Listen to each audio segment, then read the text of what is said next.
Okay, let's dive right into this. We're tackling a huge question in global politics. When a major power sends its military into another country, what's really going on? And you know the answer you get? It completely depends on who you ask. Today we're exploring a critical perspective that often doesn't get enough airtime. So, think about it like this. For the country doing the intervening, they might call it a humanitarian mission, right? A necessary step to bring stability or protect human rights.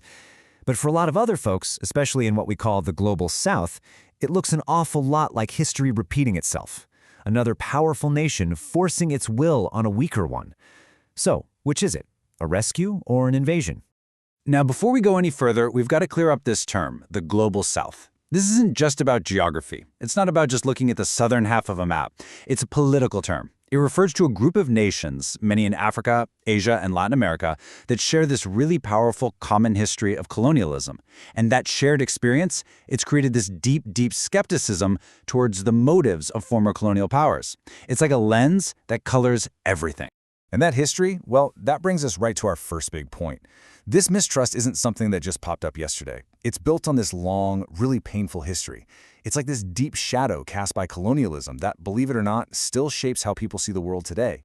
You can almost think of it like a three-act play. Act 1, the colonial era, where outside powers just came in and controlled everything: the land, the resources, the people. Act 2, the incredibly long and often bloody struggles for independence, for the basic right to rule themselves. But here's the kicker. Act 3, the post-colonial era. Even after winning freedom, many of these nations found themselves still caught in a web of economic dependency and political meddling. This isn't just a history lesson, it's the bedrock of today's skepticism. And this quote right here, wow, it just nails it.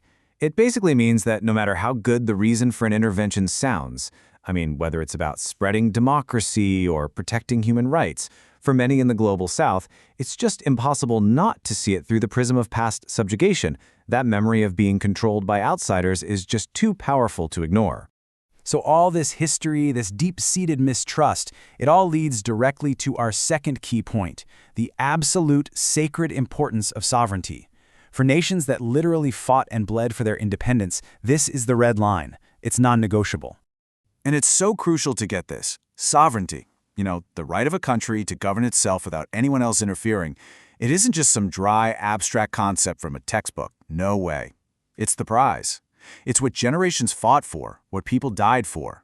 So any military intervention, no matter the stated reason, feels like a direct assault on this fundamental achievement. Now, this is where things get really, really tricky. There's this modern idea called the responsibility to protect, or R2P. And on the surface, the idea sounds great, right? That the international community has a duty to step in to prevent mass atrocities like genocide. But, and this is a huge but from the Global South's perspective, who gets to decide when that line has been crossed? And who gets to decide how to respond? In this table here, it lays out that tension perfectly. Look on the left. You've got these noble, stated goals, preventing atrocities, upholding human rights. But then look at the right, and you see these deep, legitimate concerns. Is R2P just a convenient pretext for an invasion? Is it only applied when it serves a major power's interests? And at the end of the day, doesn't it just undermine the very sovereignty they thought so hard to win? Okay, so this skepticism about why powerful countries intervene, it leads to an even bigger, more fundamental disagreement. And that's about what the word security even means in the first place. Which brings us to our third section, this idea of security for people, not just for states.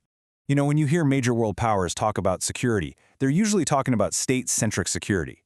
Think borders, armies, military strength, protecting the state from outside attack. But the perspective from the global south often prioritizes what's called human security. This flips the script. The focus isn't the state, it's the individual. It says real security is freedom from hunger, freedom from poverty, freedom from disease. It's about people's well-being, not just protecting lines on a map. And when you look at it from that human security angle, a big military intervention just looks, like putting a Band-Aid on a massive wound. It might deal with a symptom, like getting rid of an armed group for a little while, but it does absolutely nothing to fix the root causes of the problem. The poverty, the injustice, the lack of opportunity that led to the conflict in the first place. You just can't bomb your way to a lasting peace. And when you keep using military solutions for what are really deep human problems, you smash right into our fourth and final section, the incredibly high practical and ethical costs of using force. Most of these interventions today, they fall under this category of asymmetrical warfare. It sounds complicated, but it's pretty simple.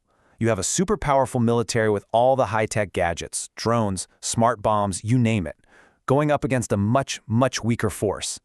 But here's the thing we've learned over and over again. All that tech doesn't guarantee a clean or even a successful outcome. And this just opens up a whole minefield of ethical questions. I mean, really think about it. Who actually gives one country the right to bomb another? When civilians are killed or entire cities are destroyed, who's held accountable? What about the unintended consequences when you accidentally create a power vacuum that gets filled by extremists? And maybe the deepest question of all, is this really about saving people? Or is it about getting your hands on their oil, their minerals, or some other resource? And when you put all of these tough questions together about legitimacy, accountability, and real motives, they all kind of boil down to this one single, really nagging feeling. The feeling that when it comes to the rules of the world, there's a pretty glaring double standard. This quote here just says it all, doesn't it? There's this powerful perception in the global south that international law is like a spider's web.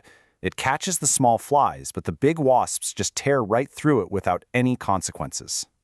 So let's wrap this all up.